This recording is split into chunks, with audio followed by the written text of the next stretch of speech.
The college baseball experience on the Sports Gambling Podcast Network is brought to you by edgeboost.bet.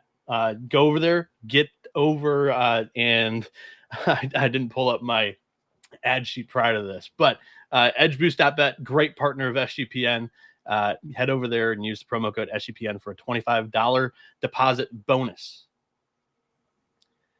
And welcome in, everybody, to the college baseball experience. Myself, Noah Bieniek, just botched that intro, but I'm joined by Rocco Miller, a professional bracketologist, as we're about to see the top 16 seed reveal live on social media.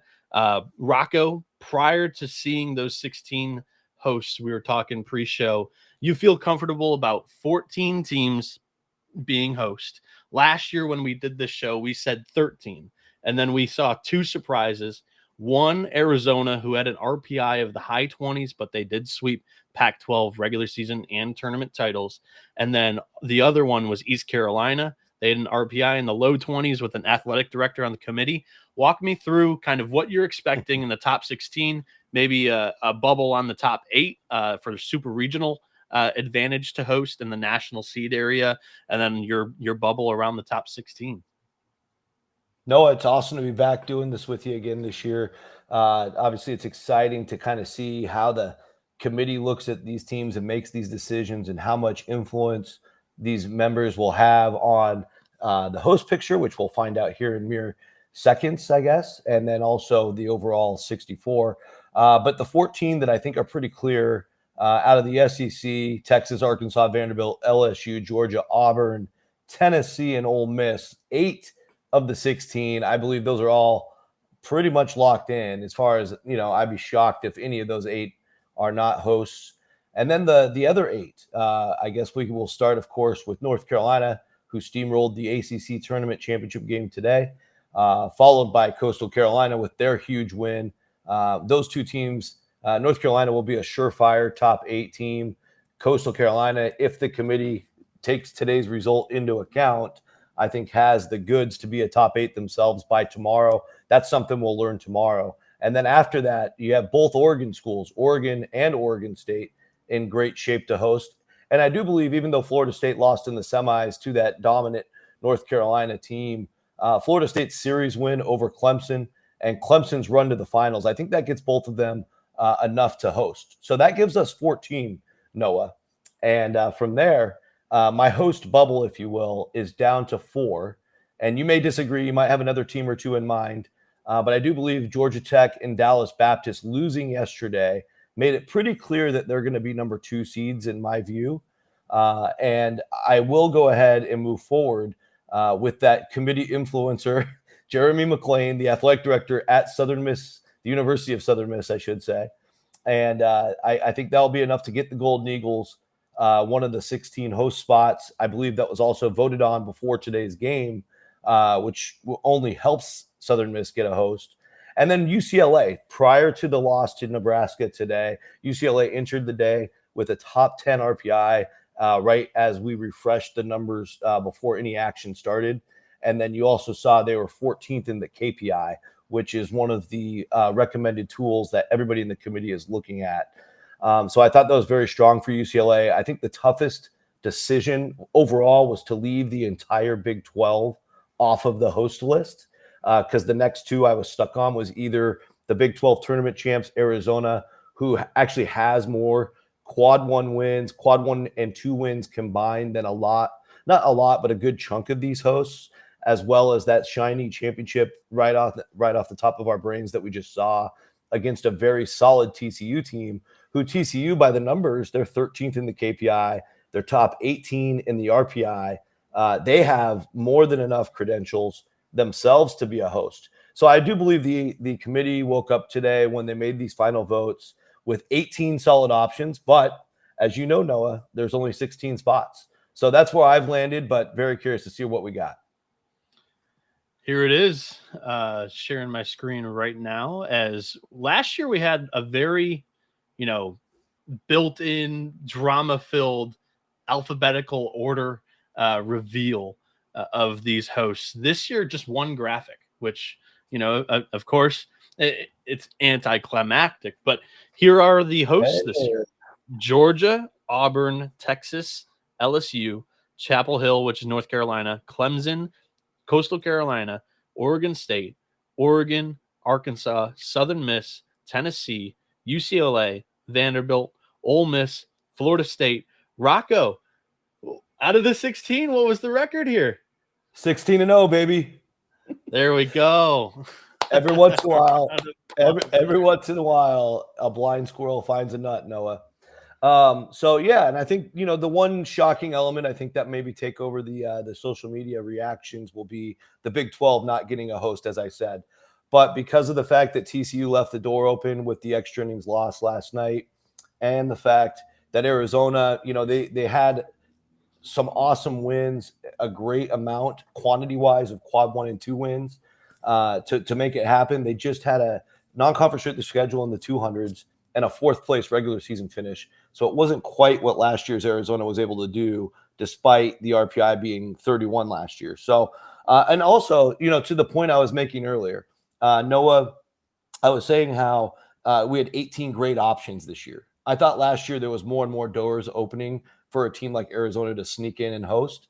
This year, the doors stayed pretty closed. I mean, it was really healthy competition for these 16 spots. And based on the process I thought the committee was going through, obviously I don't really have a disagreement. Yeah, there we go. I guess since you drilled it, I mean, kind of as expected here, let's jump into how you had these ranked. We have a Google Doc that you and I both have access to, and I'll begin sharing my screen here for the people.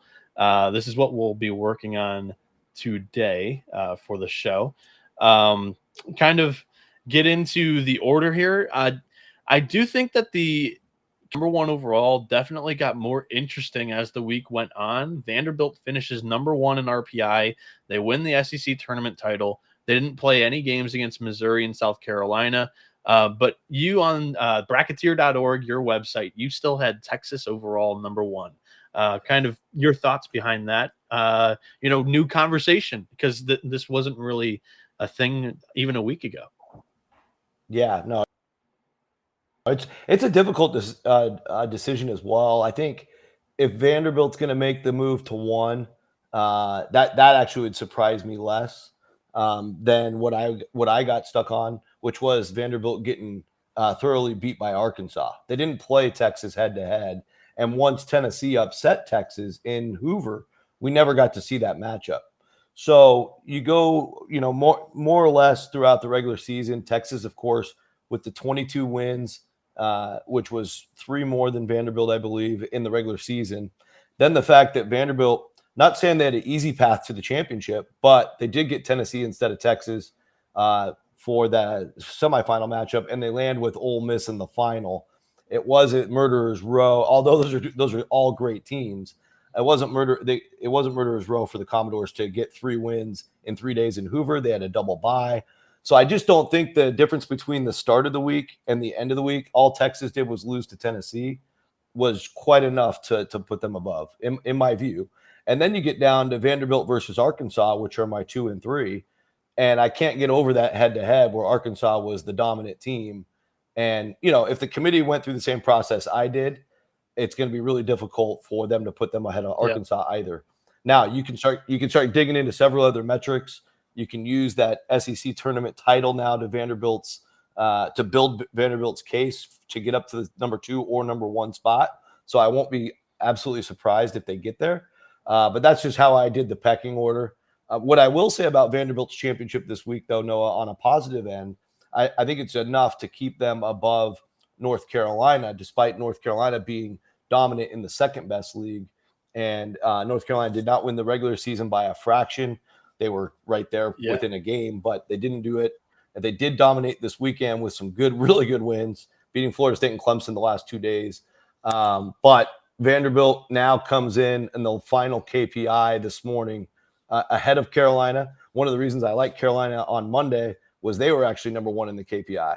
And again, we don't know how much the committee cares about the KPI, but we do know it's the only other ranking system that they're officially all looking at. And so I think that helps Vanderbilt be a rock solid top 3.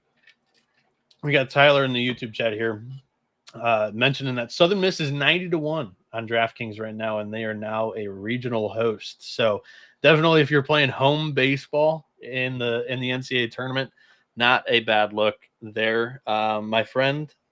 Great shout for the show. So I kind of agree with your order here at 13, 14, 15, and 16 down at the end, where I kind of have, just curious about your thoughts. LSU is your 5 seed. Georgia is your 6 seed. LSU currently in RPI 10. Georgia currently RPI 2. I'm just curious of the order there. And then also a little bit more shocking to me was you had the Beavers at Oregon State 12th, and their RPI currently 7th. So this is definitely an interesting conversation for the last 4 super hosts. Can you walk me through that?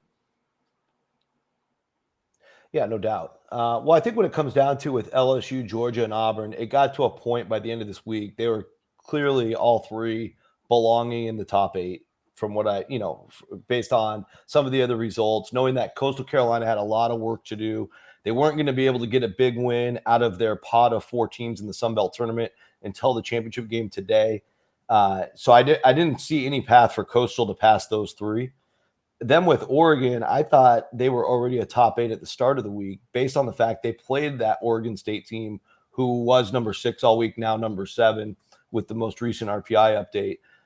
And they beat that Oregon State team 4 times head to head. So I don't see a world where Oregon's not going to be above Oregon State. That's just too dominant, 4-0 for the season. So some of my thinking there was, all right, now how do I separate LSU, Georgia, and Auburn? And we've got some good head-to-head data there. And, with Georgia sweeping Auburn, it was really difficult to make that leap. And then with some of the head-to-head comparisons, when you put LSU in the mix, even though I know all 3 didn't play each other directly, I think it was pretty clear that LSU belonged above both just based on a lot of that head-to-head. And again, 19-11 was LSU in the SEC. So I think – just listening to a lot of the SEC experts, listening to people who know the league, and also listening to the chairman of the committee who's from the region, Southeastern Louisiana, athletic director Jay Antigua is maybe our hero of mid-major baseball tomorrow. We'll get to that later.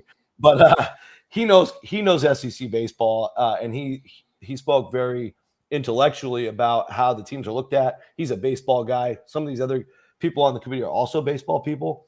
And people respect that LSU team to death. They have a ton of pro prospects. Not saying Auburn and Georgia don't, but I think the 19-11, Georgia goes 18-12, Auburn goes 17-13.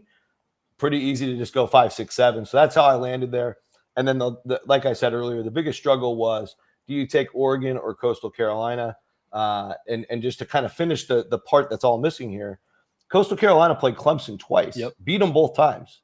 So I don't see a world where Clemson vaults above Coastal. And then I did the comparison Clemson, Tennessee. I'm actually okay on either order. I think I might have actually flipped that tonight. But yeah, I think Clemson, Tennessee, and then Oregon State, that would be my 10, 11, 12. And that's where it gets tough because they're all 3 from very different worlds. Clemson coming from a really good ACC season. Tennessee proved themselves with the huge Texas win in Hoover on top of another win. And then you also have Oregon State, who just played a Notre Dame style football style schedule, which ended up yielding them a top 35 schedule and a number 7 overall RPI and a great road record. So, you really can't argue 10, 11, 12 for Oregon State, but I do think Coastal and Oregon did enough to be above those 3. Awesome. I guess one final question on Oregon State's RPI is there for a reason. They had an incredible road record, and of course, that's baked into that specific metric. Yeah. For Beavers fans and also mid-major independent college baseball fans, can you go a little bit, maybe deeper on the Oregon State case of, why they're 12? I mean, behind Oregon, you lost 4 games to the Ducks, which I mean, they're a top 16. That's a tough case to make. But when you're making a case against like specifically an Auburn who had the 16 SEC wins, a Coastal who they have 2 Sun Belt titles, so that's obviously a positive. Cal Poly just now wins the Big West title, so they are getting an auto bid into the NCAA tournament. Dog piling. Wow. That's a problem for the Big East. That's a problem for the Big East. But we'll talk. We'll talk about that. Just, I guess, in a microscope, Oregon State, they fall to 12 when their RPI says they're a top 8 team. Your thoughts there?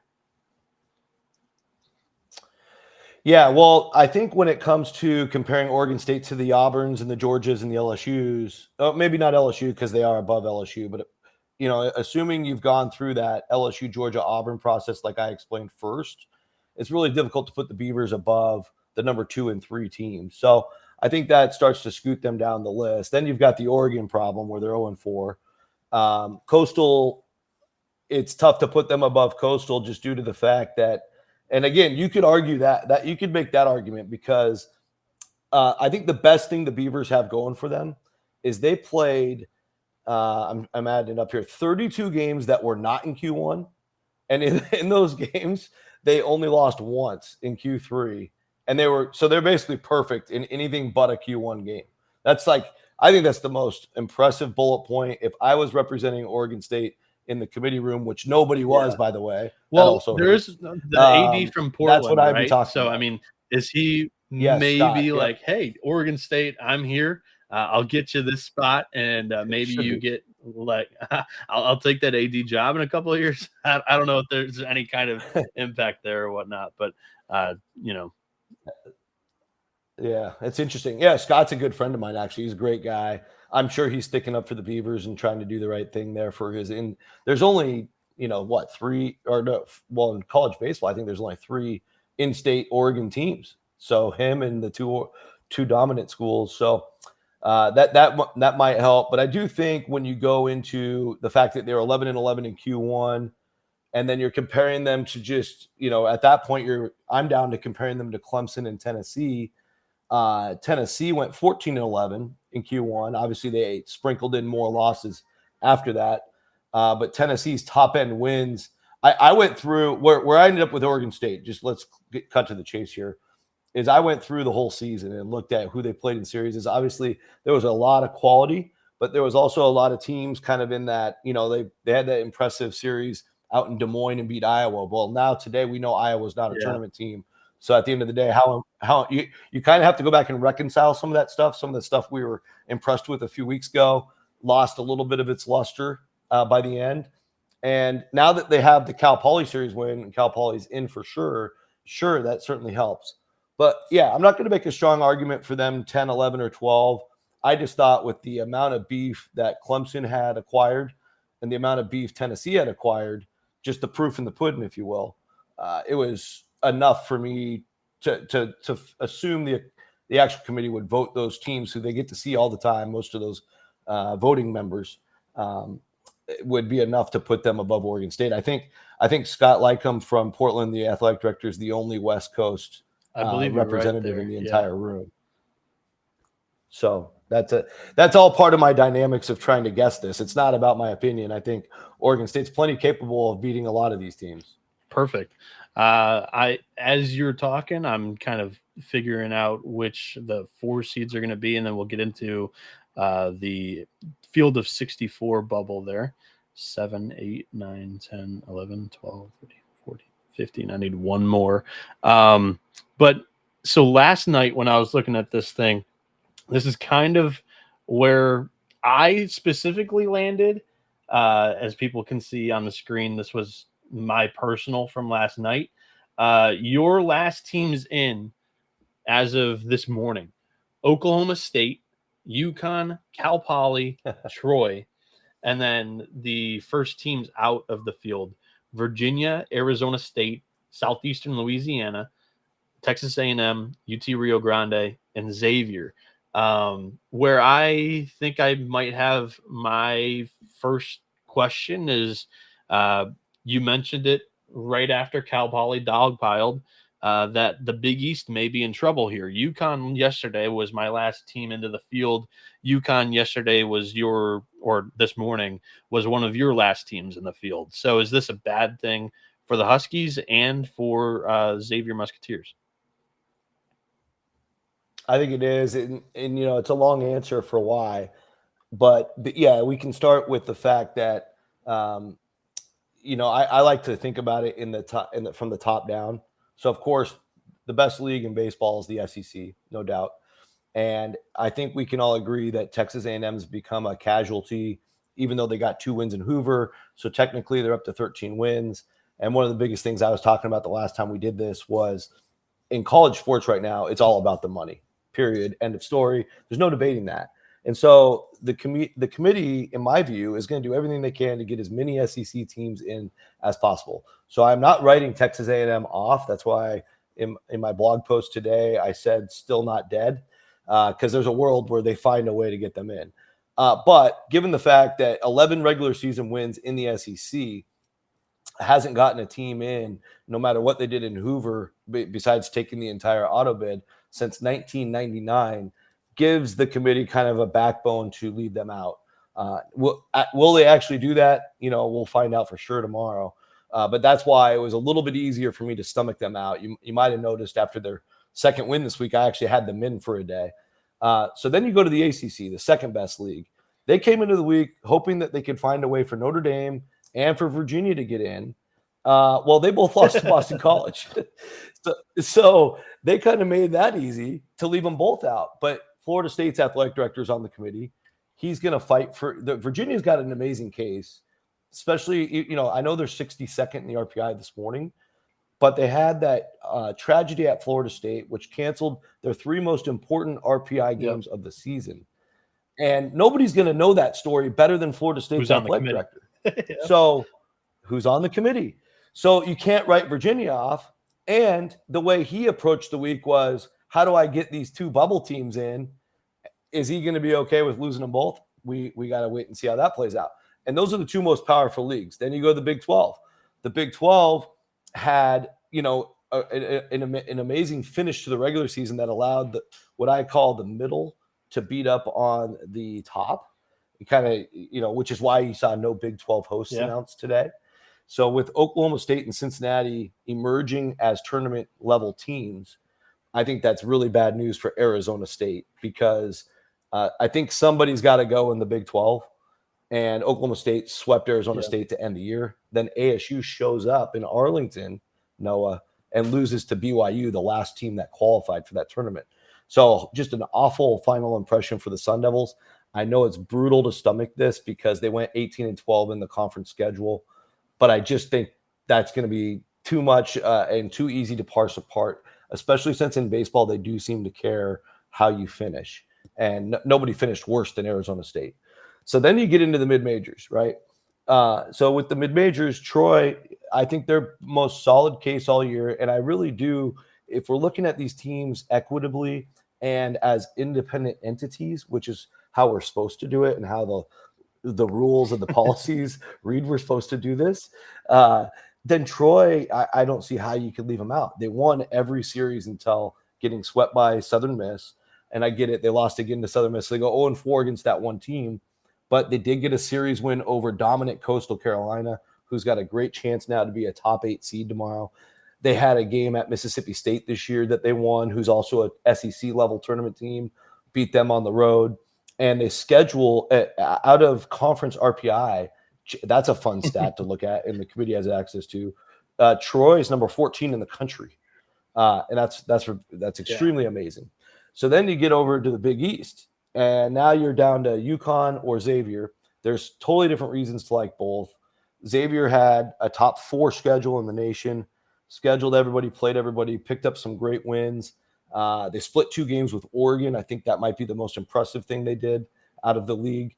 But through a whole Big East schedule where there's not that many teams and, for the most part, everything was even, they finished 3 full games behind UConn and 5 head-to-head matchups. They did go 3-2 against UConn, but I don't know if that's enough to overcome finishing 3 games below them in the standings.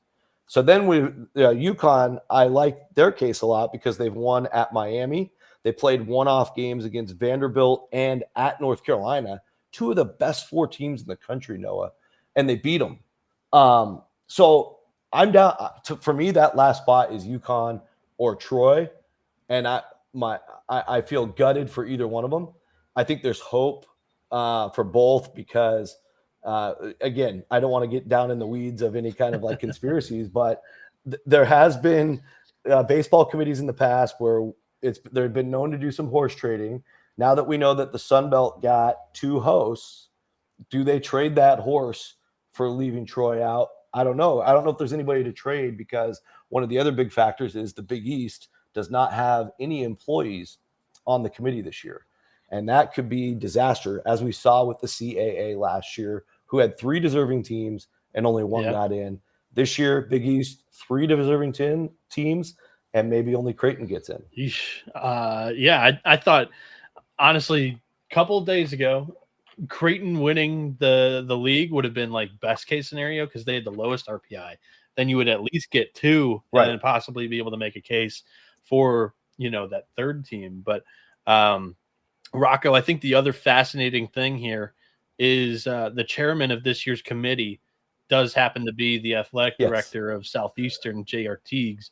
And there's 2 teams from the Southland on this bubble.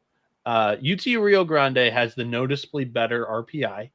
They are currently at the latest update, 43, whereas Southeastern is 54. Yeah. The Lions own a series victory over Rio Grande and have the representation. If it comes down to those 2 in any sort of order, I automatically think that Southeastern is going to be above the Vaqueros, no matter how you cut it. Southeastern had the regular season title split with Rio Grande, but Southeastern was the number 1 seed in that conference. Can you talk about, your viewpoint on what's the likelihood, possibility that we could see a Southeastern or even a 13-20 SEC Texas A&M team get in off the bubble? Both of those teams in the 50s in RPI currently. They're on the outside looking in right now. Yeah, I mean, it's extremely possible, especially in this sport. In basketball too, to a degree. We saw what happened with North Carolina. I don't think that was as crazy as the attention it got, but this would actually be a little crazy to take a team like Southeastern who had can't forget, Noah, like they had and I'm just double checking it before I say it out loud, 252nd ranked non-conference strength of schedule. So, one of the things the committee was able to pump their chest about last year was those last 4 teams that got in, even though they were all, I think they were all committee member teams, which was insane. I think it was Indiana, Kansas State, Coastal, Florida and Kansas State, though, weren't listed on that last 4-in graphic. They were even they were even more comfortably in, which is even more like, just shady. Right. But yeah. But at least with those 4, though, directly, they were able to say they all had a top 40 non-conference strength of schedule, and you couldn't argue that. SELA is like way out of bounds with this schedule. I think there's barely over 300 teams in baseball, so they're bottom 50 essentially in scheduling.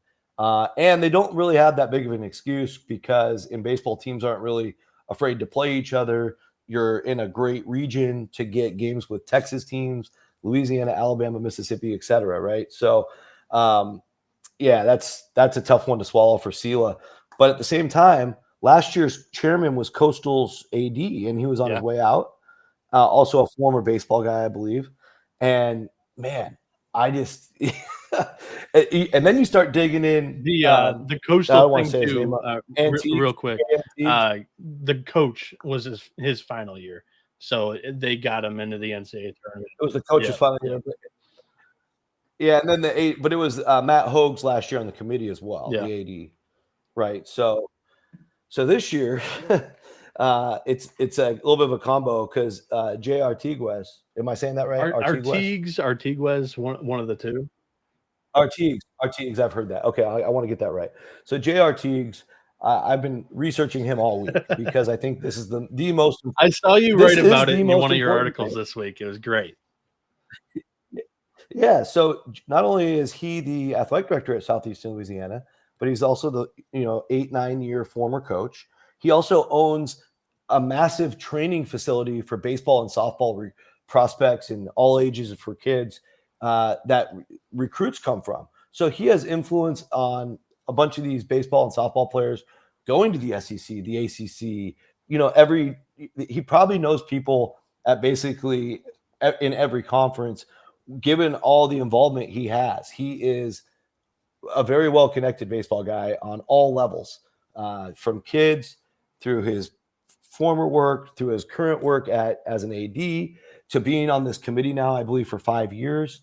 And he saw what Coastal was able to pull off last year. So if he helped enable that last year, isn't it time for the rest of the committee to pay his Lions a favor this year? That's where the case is made. And if anybody wants to call it anything other than that, they're lying to themselves. But when you see Southeast Louisiana announced tomorrow, please remember this podcast. Yes, definitely.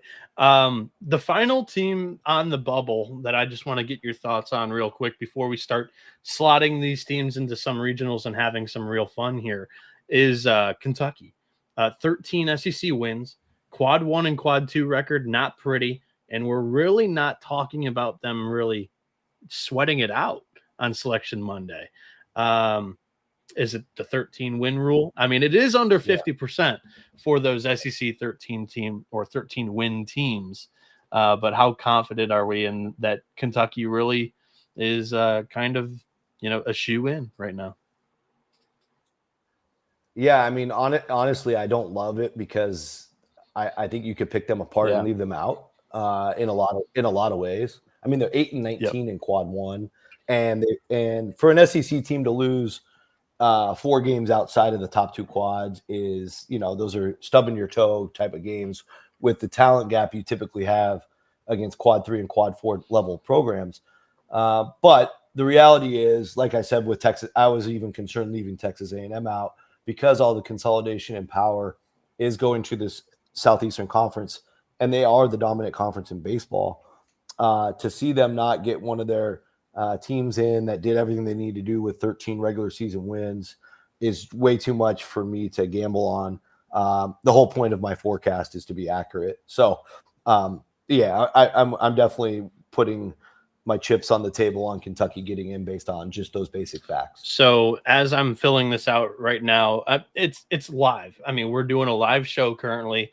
Cal Poly stole a bid just recently, so that's kind of adjusted the number. But we also saw a stolen bid earlier today of Nebraska, and the AAC stole a bid, and then the Conference USA stole a bid. All of that happened within the last 48 hours. The bubble is shrinking a little bit, even from the time that you did your morning bracketology. Rocco, I think based off of everything that I was pulling from how you were describing this, we're looking at Oklahoma State, Miami, Xavier, UConn, Virginia, and Arizona State or USC. Is that who's the last team in this final spot here? Because Cal Poly has the auto. They're in this list. Louisville, Cincinnati, Mississippi State, Kentucky, all mid-30s RPI. They probably get in comfortably with 500 or above records in the SEC. ACC, Cincinnati had a good finish in the Big 12. The last spot here is kind of interesting. Yeah, so where are we at here? Because I have both Oklahoma State and Miami in still. So I'm wondering if there's a team missing, or maybe there's maybe there's a duplicate or something. Possibly could be 1,000%. I could have screwed this up. No, it's no problem. I just want to make sure we get it right. But like for me in the 3 seed range, I'll just start with the auto bids I have going to 3 seeds. So that would be East Carolina and Nebraska. Congrats. They both won today, along with Cal Poly and East Tennessee State also won today.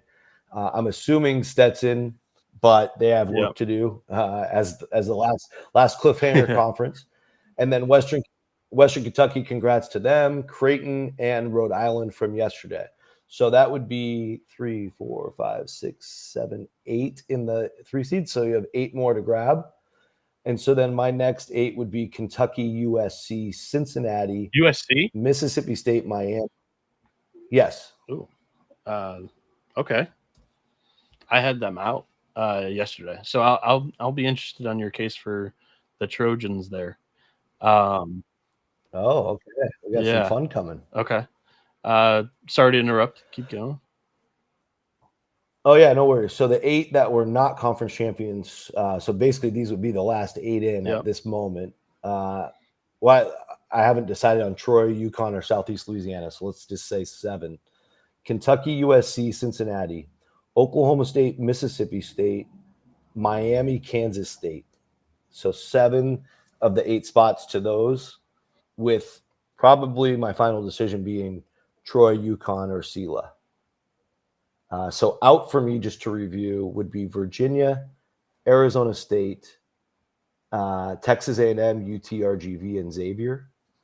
They would kind of be in the for sure out. And then Troy, UConn, or SELA for the last spot. Okay. Are we off still? I'm following here a little bit and trying to adjust to the sheet. Troy, UConn, or the other team was who for the final spot? SELA. Of course. I mean, we're not giving up on the Lions. So we're leaving Xavier out. I kind of like Xavier, like comparing Xavier to UConn. I like Xavier a little bit more. Yeah. But I think that I'm not gonna fight that too hard, because I do think the room could be torn on that based on the Xavier's got the higher RPI. They've got the head-to-head record over UConn. They're very different profiles. But I think again, it just depends. Like every committee could be different on this, but I think the 3-game lead in the conference standings, 17 wins versus 14 wins. But this is correct though. Like because of the shrinking bubble with the stolen bids, we have 1 spot for these remaining teams. Well, I'm trying to. Yeah, I need to be able to zoom in on this somehow. Okay, thank you. Yeah, you want to zoom in a little bit more? Just a couple more. Just on that middle column is all we need. Okay, so you've got Cal Poly in, which I'm pretty sure I did. Yes. We're good on 4 seeds. Yeah. Louisville, Cincinnati, and the one on the left is your 2 seeds, correct? These are the 2s. Oh, you have Fairfield a 3. I have them a 4. And then I think... Did I duplicate any 4s to screw this up somehow? Very well could have. I'm checking. Yeah. But either way, we should have if Oklahoma State's out right now, you should have 2 spots. You should have 3 actually.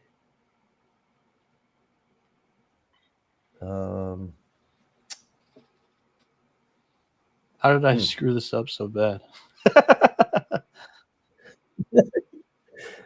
I think you're fine.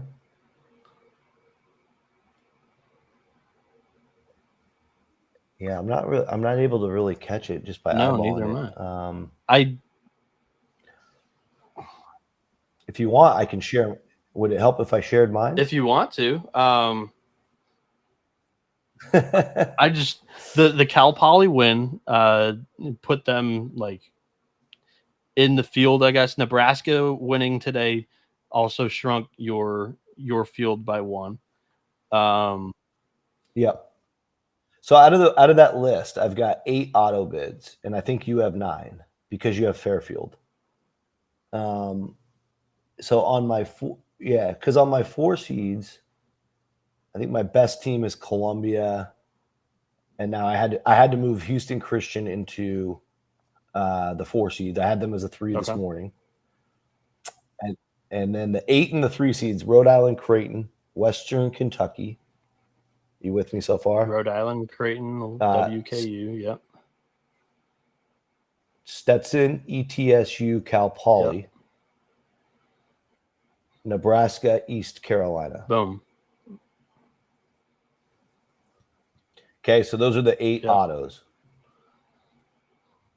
If you want to move Fairfield over to the 4s, just as a placeholder, we'll go through the 4s next.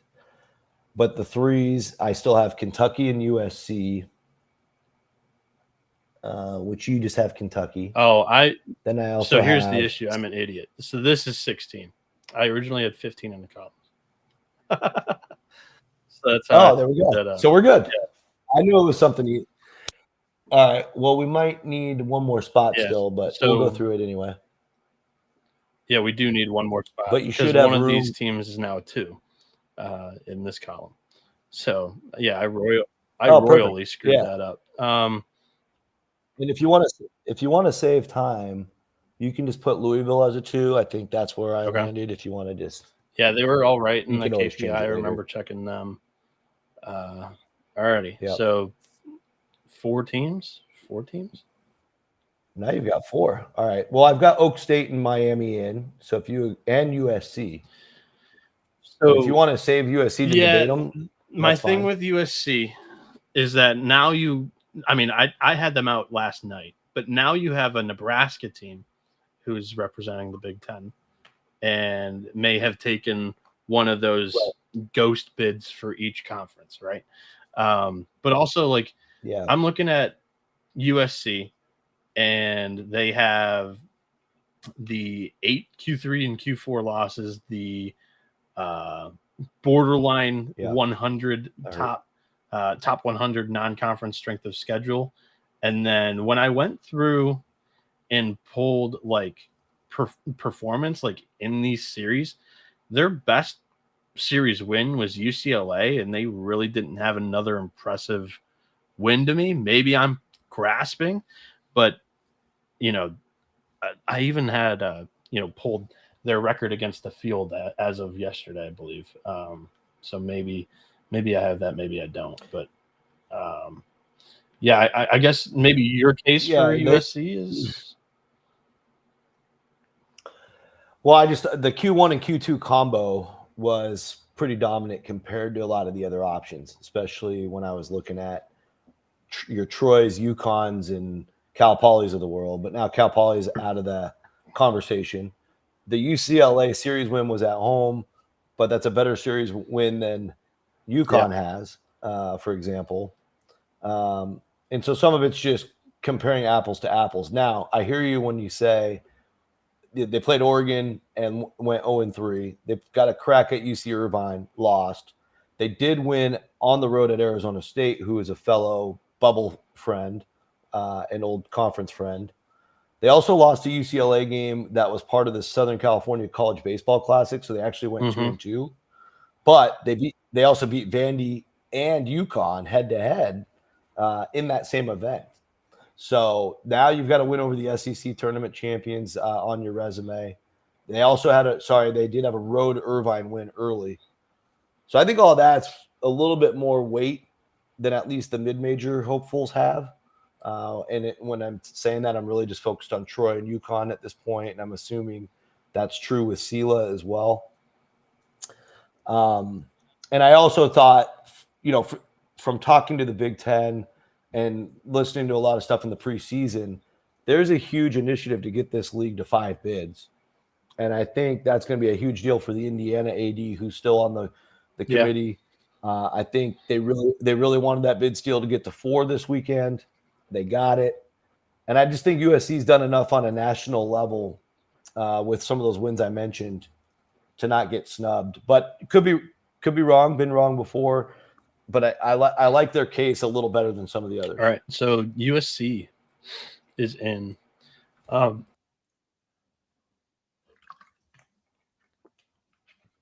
I apologize. I had to sneeze for any audio listeners out there. So now we've got one spot for the two Big East teams, Xavier and UConn, and then Virginia. I had a very hard time leaving Virginia out. I had them in my field, the 16 ACC wins plus like the committee. I watched our Teagues talk on the D1 baseball show saying that they are going to take into the account that Virginia would have played 3 games against Florida State, a top 15 RPI team. That would have helped. I had Virginia in. And is this the case where you were talking about the Big East may possibly get squeezed? Hey, that's just one example of it. Do we have Troy out still as Troy's well? Out as well. Yeah. So they could get squeezed that way. They could get squeezed by Sela. Sela could squeeze all these teams. So, I think, but you're, if you want to go back to kind of the top of the sport, and I think that's, if I'm a Virginia fan, that's the thing I'm holding on to the most, is that we're the second best league. We came into the week with 2 bubble teams. Virginia I felt probably 70 or so % about Virginia. But again, the one thing you wanted to avoid was a loss to a non-tournament team, and both them and Notre Dame did that. So that plummeted the RPI back into the 60s, which is where they're at now. And it's tough. It's tough to reach even lower, knowing that the chairman has a team at 54. And then you've got the Xavier UConn problem is mainly not that they don't both belong. I think there's a world where they both belong, actually. But you have to decide one or the other, because they're not getting both. And you and I don't even agree on that. so then based on your decision on that conversation, then you got to stack that winner of Xavier UConn in the room against a couple other bubble teams like Troy, like Virginia, like potentially Sela, or even UTRGV if somehow they won the argument over Sela. And I don't know, man. It's tough. But I think I think all that chaos helps Virginia, because maybe it's just like, all right, screw all these mid majors. Let's just take Virginia and be done with it. It's a fascinating dynamic. So, of the 3 teams, who's your choice? As crazy as it sounds, I might take Sela tomorrow when I wake up. All right. Yeah, but I think Troy. I think the most deserving team is Troy. Okay. I honestly do. All right. I don't think they did anything wrong this year, and they proved themselves by beating Coastal Carolina in a series. They held their own against most of the SEC teams they played. They narrowly almost beat Auburn on the road, and whatever. Those are 1-game samples, but usually a mid-major team like Troy, with all the tests they get, Sunbelt's a good league. They never stubbed their toe once, so I feel like they've earned it. The Southern Miss AD must have done some incredible horse trading there, for sure. To get 2 hosts and a bubble team. Yeah. He'll be the big winner for sure if Troy's the last team in. But that's why I also start to doubt Troy getting in. And anyway, we could go on and on in circles on this. But I would say Troy, Virginia, and Sela all have still reasons for hope. And whoever won the UConn Xavier comparison has reason for hope. And that's where we're at. All righty. As you were talking about the bubble and we were deciding who we were getting in, I started to fill in some of the 4 seeds here. And if you want to help me out now, go ahead. Sure.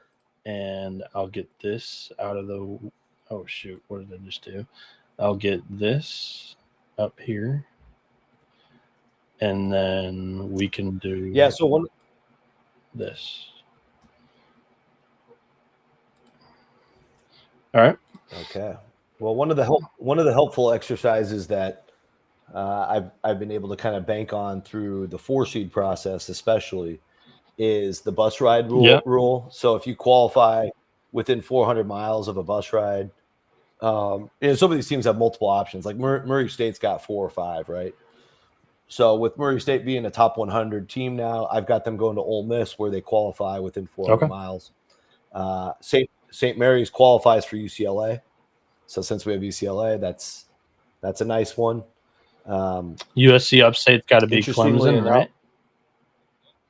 Yep, Clemson. Yep, I like that one. Bethune-Cookman's a slam dunk for Florida State. Done the investigation on that. And then I think, who's the other one? Wright State with Vanderbilt, actually.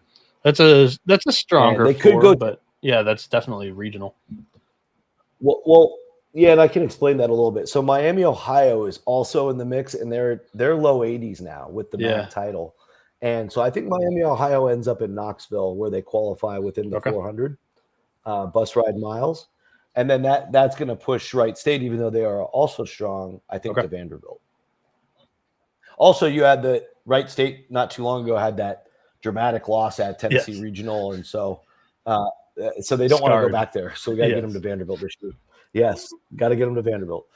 So that helps narrow it down a little bit. Then you have Houston Christian, who qualifies for both Texas and for LSU. All right. So I've been sticking them at LSU, but now we have Little Rock, who I think because the RPI is so terrible, probably just stick them in Arkansas. And so then you got to decide on Houston Christian if you want to send them to LSU. Or my only pull from your bracketology from this morning, you had Holy Cross in Auburn. They played each other this year in a series, so I would say like that's where I stuck CCSU in the Auburn regional. So maybe Holy Cross gets sent to like an LSU or I would just flip those. So basically starting with Fairfield, actually starting with Columbia. So I had Columbia in this order of strength, and you could argue Columbia or Fairfield who's stronger. But Columbia, Fairfield, Holy Cross, Central Connecticut. So those being the 3 and 4, you could flip them between Auburn and LSU. Then I had Binghamton or Bryant. And did we get a winner there yet Binghamton for the final game? Oh, let's go. Bearcats are in. So then definitely Binghamton going to Chapel Hill, I believe. And then that would leave Utah Valley to go to Austin, that's how I landed with Houston Christian probably going to LSU now, actually. So I'm going to have to rearrange some of this because now you need a team at Southern Miss, right? Yeah, I slotted in Columbia, one of your stronger fours. Yeah, that's good. A lower one. Okay, and then you could shift Fairfield to Oregon State. All right. And that would give us Holy Cross to Oregon. Holy Cross to Oregon. I had Fresno State there. I slotted them there to keep them west. Yeah, let's do that. And I put Holy Cross in Coastal, if that works. Perfect. All right. Perfect. Do you want to do the twos or threes? You're reading that first. Oh, we done with the fours now? Okay, I'll figure the rest out in the morning. I was looking at mine. Okay, so with the twos, I think it's a slam dunk for Irvine to go to UCLA. Yep. Makes a lot of sense. Mm-hmm. And then, just going down the RPI list, kind of the way I like to do it. Also, you have to consider committee influence with Southern Miss. I just think Alabama ends up there. But I'll take arguments if you want to put an ACC team like Georgia Tech there instead. No, I think the Alabama's got the highest RPI of teams that aren't hosting. They'll get sent to the mid-major host. Yes, even though he's on the committee. And then Northeastern, I parked them on the side because they're going to have to travel regardless. Yep. One of the TCU DBU Georgia teams are probably traveling as well because UTSA probably ends up in Texas. Yep. Correct. UTSA in Texas. And I also think Kansas for Arkansas just makes too much sense. It's the only place they really qualify. I agree. With the 400 rule, even though they have money. But I like Georgia. I like Georgia Tech with Ole Miss in that case. Okay. Because Ole Miss will be one of the last 4 hosts, I believe, and Georgia Tech's right there. When they were on the hosting bubble most of the week. And that led me to send TCU to the Beavers. That makes a lot of sense. I was kind of landing on them heading west for the most part. I know their head coach, Kirk Carlos, is not happy about it. It happens. It happens to the best of us. For whatever reason, I've just, especially with Scott Strickland on the committee, and Coastal had to go the distance this week. I like Florida to go to Coastal, regardless of if they're top 8 or not. And I think the Gators would still feel, let's say Coastal finishes in the 8 seed. If Florida goes and wins that regional, then they're in position to be in an 8-9 super regional and almost optimizing their opportunities for Omaha that way instead of going to a lower, like a 13. And the way that you have it set up right now, too, by the way, if Florida was to win that Coastal regional, they would then head back to Clemson for a second straight super. And Sully and Backett have great history. They were on the former Clemson staff of the early 2000s. So, So yeah, I've just been sticking with that throughout the weeks here. Oklahoma is a team that I think like you leave them to the side, but they're definitely getting sent to the East Coast. I thought the Atlantic Coast. So yeah, I ended up with them at the Clemson regional today. Makes a lot of sense. I think I'll probably stick with that. And I think because Wake Forest to Tennessee makes a lot of sense. They scrimmage each other in the fall every year too. So okay, and they played in the Omaha a couple of years ago. Remember that game? You could always swap Wake with NC State if you really wanted to send NC State to Tennessee. But I do think NC State did have more. You said Wake wins, to but Tennessee. Wake's got the better. My fault. My apologies. I thought you said Vanderbilt. But yeah, that makes sense. Oh no.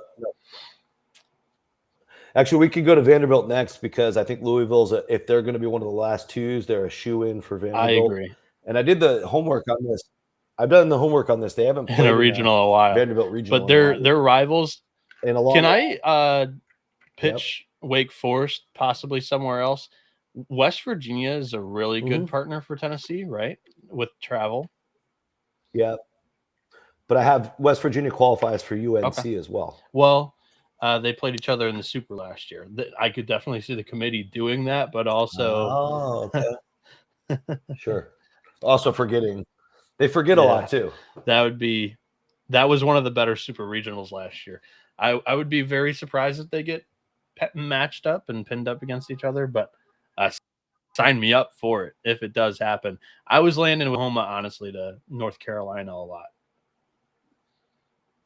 Yeah, that works. And then Wake Forest, they can go to Georgia, right?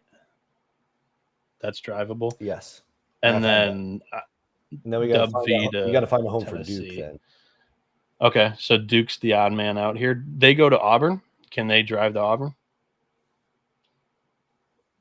I have NC State with Auburn. Where do you have NC State? Yeah, it was between NC State, Auburn, and I had one of these in the Oregon regional yesterday, I believe. No, I didn't. I had NC State at Vandy, and I had Oklahoma, UNC. I had Duke, Georgia, and I had I had them as a 3, Louisville as a 3 yesterday. So, yeah. Okay. All right. Well, Duke, I think neither Duke or NC State qualify for Auburn. They're 500 miles away, but they're pretty natural to send one of them.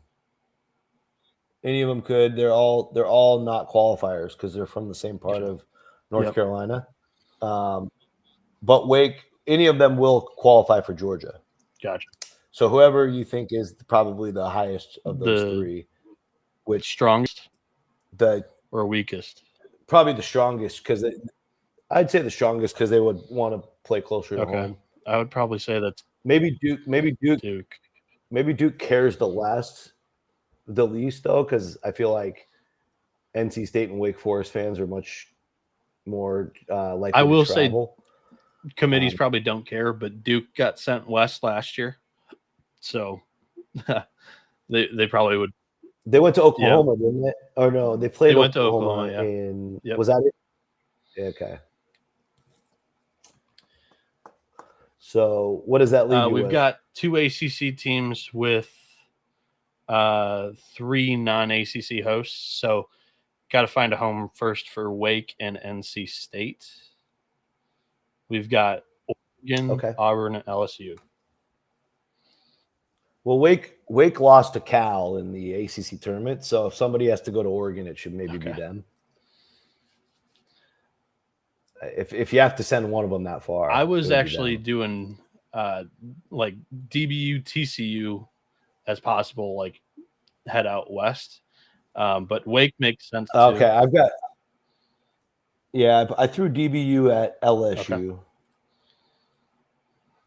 That makes they can obviously make that drive. It was barely above 400. It was like 410. So Wake to Oregon. Arizona or Northeastern to Florida State here? I like Northeastern to Florida State. Committee giving himself a mid-major.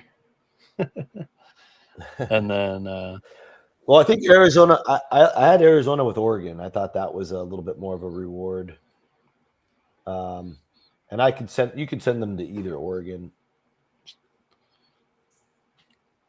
I just thought with Arizona it'd be a little easier to go to Eugene. Me throwing a curveball, and I think I vetoed and sent Oklahoma to UNC. Possibly, is that where I don't know. We've got 3 ACC hosts or 3 ACC twos all in North Carolina, so one of them is probably going to get screwed. There's a chance, well, it all comes down to your big West Virginia decision, because if West Virginia does go to North Carolina, then everything works a little bit more seamlessly, which is what I had. But once you take West Virginia out and you put them with an SEC team, then you run into some ACC problems because North Carolina needs a different opponent, which is where Oklahoma makes a lot of sense. But after Oklahoma, that's your last SEC option. And you don't have a Big 12 option, so you'd have to either take Northeastern or North Carolina or Oklahoma, probably.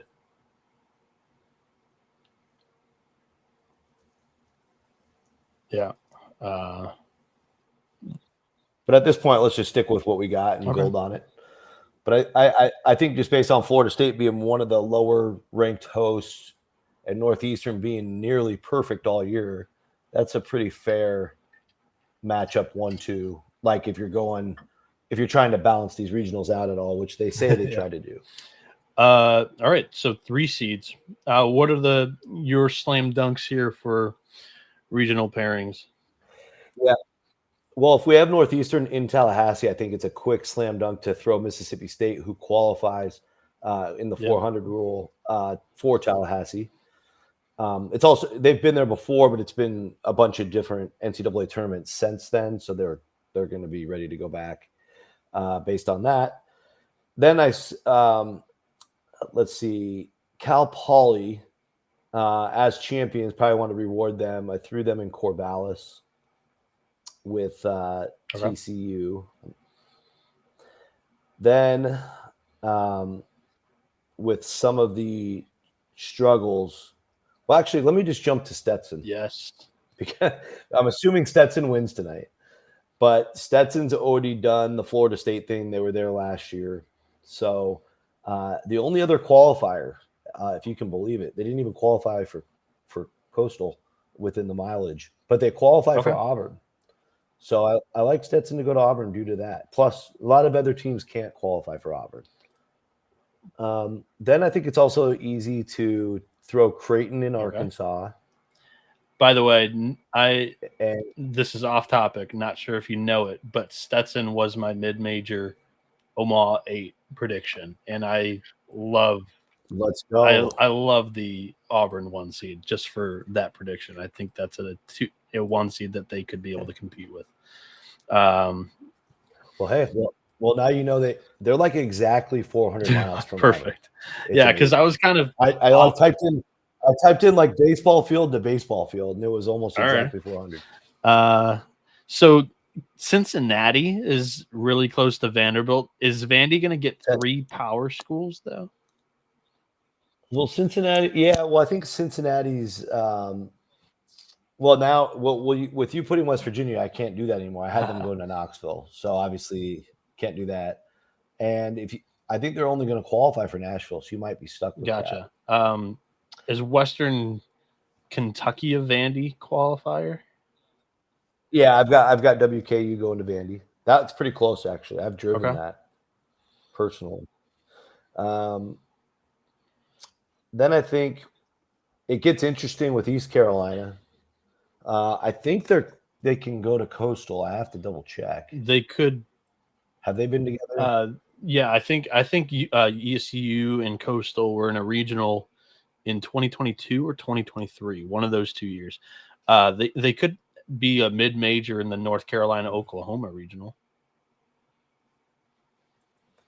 Yeah, that's a good one as well. And since they should kind of go up the totem pole a little bit. I like that. Let's go with that. I know it's not okay, and that gives us. I know it's not Nashville, but Cincinnati could do Knoxville too, right? Right, but if you have West Virginia there, you can't have 2 Big 12s. I'm an idiot, but I was looking at that. I was like, that's a rivalry. That's perfect. This is the 2-3. Didn't even click to me. Well, that's what I had. So mine has Tennessee, Wake, and Cincy, but I might revise based on your super regional intel from last year. Okay, then you get into a situation where Rhode Island starts to stick out like a sore thumb, and I felt like, just cutting to the chase, looking at the list of teams, you just stick them in the hardest regional, which is Texas. Makes a lot of sense. So they'd open up. Plus, it's Texas with 2 mid-majors. Makes total sense. Yeah, it's fun for them. Let them go to Austin, and they get some barbecue down there. I also thought with USC getting in, putting them with Oregon, assuming Cal Poly's with Oregon State, putting USC with Oregon makes a lot of. Oh, actually, they can't. That's stupid. You would have to flip those. Okay. So USC to Oregon State, and then Cal Poly to Oregon, due to the fact that, of course, they're both in the Big Ten, Ducks and Trojans. Yep. So I'm going to make that change on mine as well. East Tennessee State has climbed the RPI ladder like no other, and they are in the mid-30s now. They're strong. And they qualify. Who do you have with Clemson? No, nobody. Now? Just Clemson, Arizona. So they could be a mid-major in that regional. Yeah, they're actually like 150 miles from Clemson. I was looking at I went Troy because the obvious regional partner every single year for Troy is Auburn, and we have Stetson in Auburn. So Troy could go to Georgia. Yeah, so go Georgia. Yeah, Georgia's perfect. Especially if you have an ACC, then you throw in the mid-major behind that.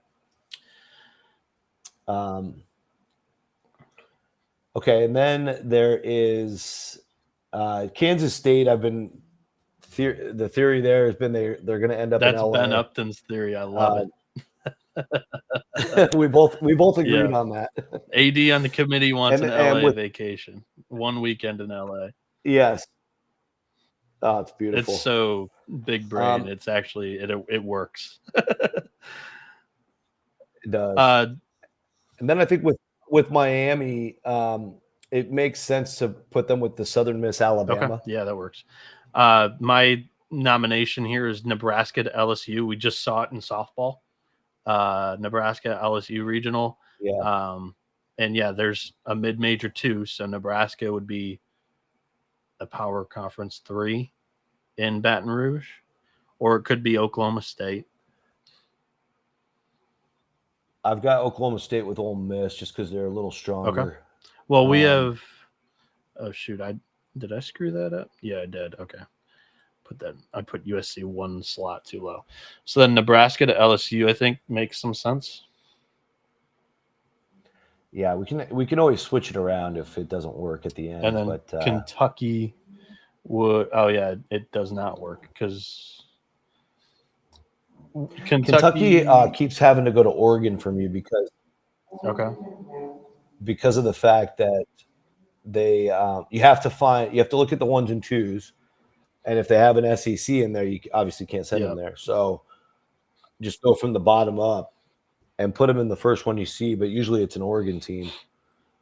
And yeah, we've got Cal Poly there, and USC. And then we could adjust Cal Poly. Yeah, USC would be more likely to go somewhere else. So if you want to take USC out for now and put Kentucky there, yeah, it's probably okay. So how it works because they would be one of the, at least in my opinion, they're probably one of the last teams in. So they probably get sent to a stronger host. I would like to think. Right. Yeah, like for example, today, I ended up with USC going to Conway to play Florida, which I could see happening. They've sent Pac-12 teams there over the years to Conway. Washington actually won that regional one year, that 2018 year for sure. Go Dogs. The way we have to do it right now is Cincinnati's the last team here, and we've got Dub V in Tennessee. Okay. So since he would land in Coastal and USC in Knoxville. Okay. Yeah, we can do that. And honestly, if we finagled it a little bit, we could probably make it a little more perfect. But in the interest of time, we'll make sure this is a clean bracket with a good representation of how the process works, especially with I think the thing we wanted to share with viewers is just the fact that this 400 bus rule will take away a lot of the team's options and flexibility. Combine that with the last 2 appearances for each team, trying to make sure they don't go back to the same place again, at least in the last 2 tournaments.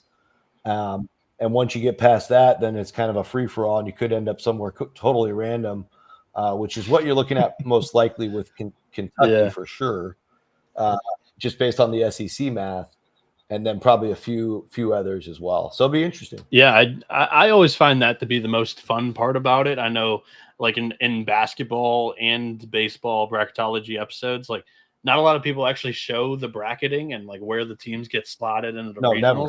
And I think it's the most fascinating part about it. So I appreciate you spending some time with us, Rocco, and on the show. And to recap our top 16, currently all these bids are cemented in. Texas, Arkansas, Vanderbilt, North Carolina, LSU, Georgia, Auburn, Coastal Carolina all have received hosts. However, we've slotted them in that respective order inside the top 8. And then Clemson, Tennessee, Oregon State, Ole Miss, Florida State, Southern Miss, and UCLA is kind of how Rocco has guided me in rounding out the top 16 as he drilled all 16 of these hosts pre-show. And the bubble is very fascinating as it shrank by 2. Oh my God, Rocco, due to what do we got? Nonstop weather and everything, Stetson has been declared the automatic qualifier out of the Atlantic Sun Conference. That is total nonsense. They can't drive up to wherever there's no rain and go play somewhere else. That's nonsense. Florida Gulf Coast was winning that game. They were up 6-5. I know. How are you going to do that to a team? See, if you can give away, and it's maybe it's an indictment on the sport a little bit, but if you can give away an auto bid based on something like that, don't you think there's a world where Southeastern Louisiana hears their name tomorrow, Noah? That world is. I think I think now that I went 16-0 on the hosts, I'm just gonna put Sela in the bracket because I got nothing to lose Yeah, now. I'm playing with house money. You here. are, my friend. Oh my God, I cannot believe Stetson got the bid like that. That's brutal. So like, I would hate to be Florida Gulf Coast. My goodness. They threw their ace in that game too. You've got to be kidding me. Yeah, But I'd be oh, furious if me I was on too. that team. I don't even know how to And put that into Stetson words. hosts that tournament every year. They already have the advantage. That's crazy. Plus, Gulf Coast battled hard through the Yeah, losers bracket. They they're knocked playing their out sixth, seventh games Austin P. possibly today. They beat a super good Austin P team to get to that Yeah, opportunity. man, that's crazy. That's heartbreaking stuff. It's really That's silly one too. way to end the episode. The bubble Yes. for the audio listeners: Kentucky, USC, Cincinnati, Kansas State, Oklahoma State, Miami, USC, and Troy on the right side of it currently as we see it. On the wrong side of the bubble is Virginia, UConn, Xavier, Southeastern. Even though Rocco seems to be, getting even more bullish and brave to put the Lions into the field. Virginia, Arizona State, Texas A&M, and Rio Grande. Rocco, I thank you for your time. You are over there doing great work at Bracketeer.org. You're going to have another piece out there prior to selection show on Monday at noon Eastern. So it's 9 a.m. your time. I know you're going to be up bright and early. Go ahead and plug anything that you need to. Where can the people follow you? Where can they see your work nonstop? As once this winds down tomorrow on the college baseball side, you're revving it up, and you haven't really stopped for college basketball. So explain kind of what you're going to be doing over the next 5 months and then in the off season, and then what your typical day is like. Thanks. No, I appreciate it once again. This is awesome. So fun to go through the exercise and kind of, when you're doing it on your own, you get in your own head on a lot of these decisions. So just talking through is exactly why the committee does it this way. But I appreciate you having me on over at Bracketeer.org. Obviously, we're college basketball first website that focuses on college basketball bracketology, the ever popular subject of that. And what I've done over the last 2 decades is not only forecast the NCAA tournament, but built out a platform to where covering all 31 leagues now. We lost the Pac-12 last year, RIP, but coming back in 26. And, I'm on the road throughout the season covering as many leagues as possible, and all in an effort to tell the story of each of these leagues and then what it means later for the NCAA tournament, which everybody loves to watch. And here in the offseason, the next 5 months, and what I've done over the last handful of years is built out a consulting business to meet with each of the 31 leagues, the different teams within those leagues on how to build their non-conference schedules based on all types of scenarios. It started with the very simple premise of helping teams build a good schedule so they could get into conversations like this in basketball and be on the bubble and give themselves opportunities to be selected. But as the sport has changed due to money and leagues like the SEC taking 14 bids, it's more just about survival and how to win 20 games and figure out ways to get wins. So there's a lot of strategy, and I understand it kind of from low major all the way to high major. So it's a never ending puzzle from that point of view. But we try to do our best through Twitter, Blue Sky, all the different vehicles. Bracketeer.org is the website. And starting next month, we'll have a page starting with the best leagues on down, SEC, Big 10, Big 12, ACC, Big East, and on down, with each team's breakdown of their non-conference schedule. There's a lot of information on there, at least in the spring and summer, that is not public. So it's a great place to check your favorite team, what's going on with the schedule, if that's something you're interested in. And other than that, if you like the work we're doing, we're obviously doing baseball projections here in May. There's a support button at the top. Feel free to support, because we do everything kind of with the passion of our hearts. So thanks again for having me. Yeah, Noah. it was an absolute blast. I appreciate the time. Rocco, I know you got to get out of here, so I'm going to let you go. This has been the College Baseball Experience on the Sports Gambling Podcast Network. I bid you adieu. you better start thinking about your experience. And we are out of here.